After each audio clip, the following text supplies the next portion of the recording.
Xin chào tất cả các bạn. Sau đây mình sẽ giới thiệu cho các bạn một cách cấu trúc các file trong một thư mục. Đây là một cái file download của mình, để sẽ gồm tất cả các file có những cái định dạng rất là khác nhau. Sau đây mình sẽ cấu trúc lại nó theo vào, ví dụ một file, tất cả các file doc sẽ vào một file doc, tất cả các file Excel sẽ vào một cái folder Excel, và tất cả các nói chung là như vậy.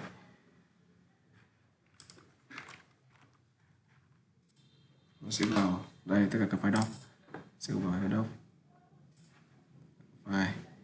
file jar sẽ vào folder file jar, và tất cả các file PowerPoint sẽ vào một cái folder PowerPoint. Ok, chúng ta sẽ cùng làm nhé. Đầu tiên hai module chính là module shutil.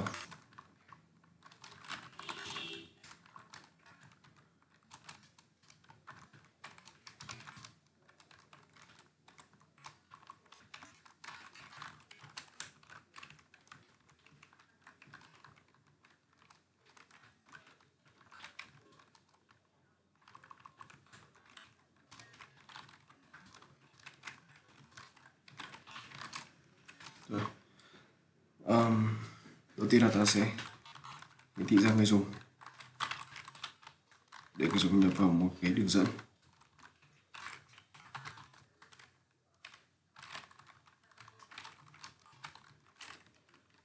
Việc tiếp theo là cái việc ta sẽ phải liệt kê ra tất cả các thư mục ở trong cái thư mục chỉ định. Đó là ta sẽ nói chính xác là ta sẽ liệt kê ra tất cả các file hoặc là thư mục có trong cái thư mục với cái đường dẫn trên.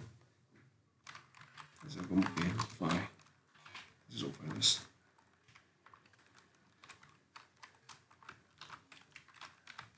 Rồi,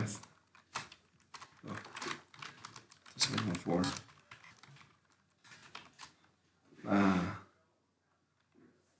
đầu tiên là tôi sẽ check xem là cái thư mục gồm là,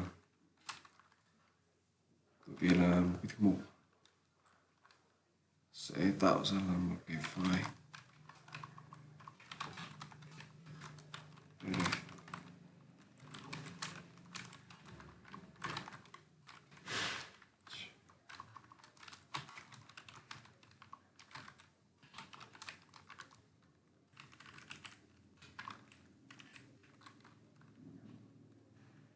Exist.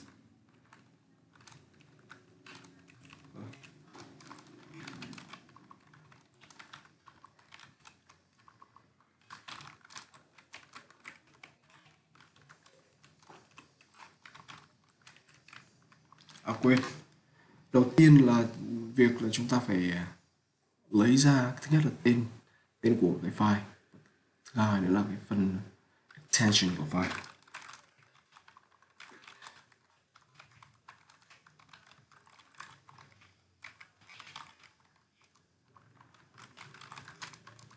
Đó là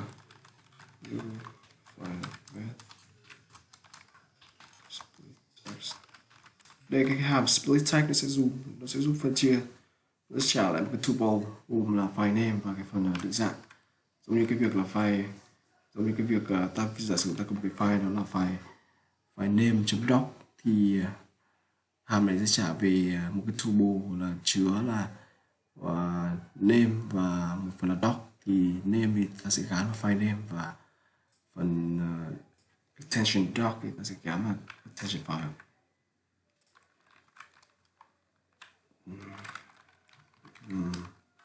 Rồi, sau đó ta sẽ, sau khi xong này rồi, ta muốn tạo ra một cái thư mục, doc là cái phần định dạng, thì ta sẽ phải join nó là phần doc, là phần extension file. Ta kiểm tra xem nó có tồn tại hay là chưa.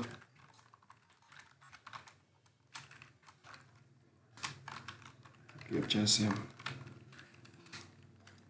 nếu nó chưa tồn tại, ta ta sẽ tạo nó.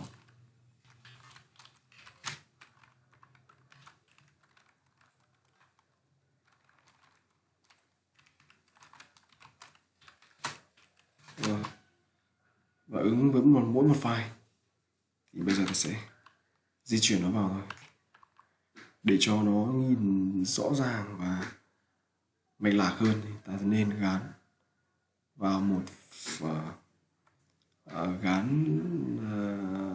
vào hai biến là biến source và biến destination, để sau đó ta sẽ dùng module shardist này để ta di chuyển cái file đó vào một cái thư mục phù hợp.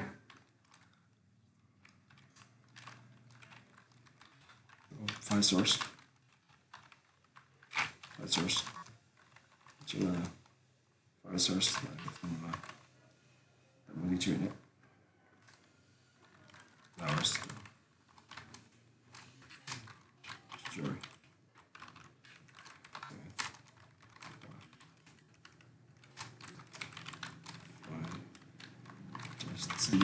Destination yours.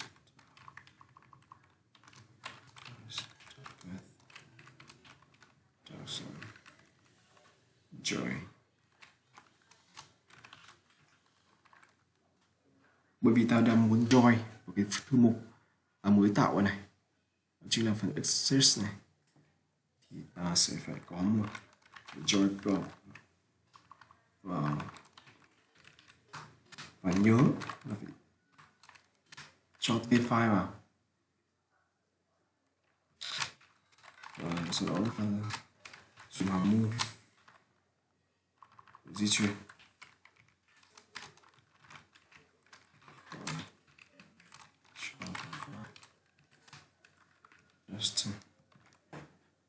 Test này.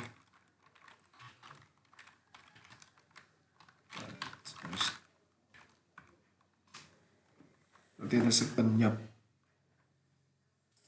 đường dẫn mà ta muốn thêm, muốn tổ chức. Thì của tôi có một cái thư mục download, tôi muốn cần tổ chức lại. Ta sẽ copy đường dẫn này, paste here, và xem đã tổ chức lại chưa nhé. Đây, như các bạn đã thấy nó đã tổ chức lại, đúng không? Giống như là cái việc file CSS đã được tổ chức vào CSS, file docs, file thực thi, file image, file ảnh này, rồi thì đến là PDF nha. Tất cả đã hoàn thành công.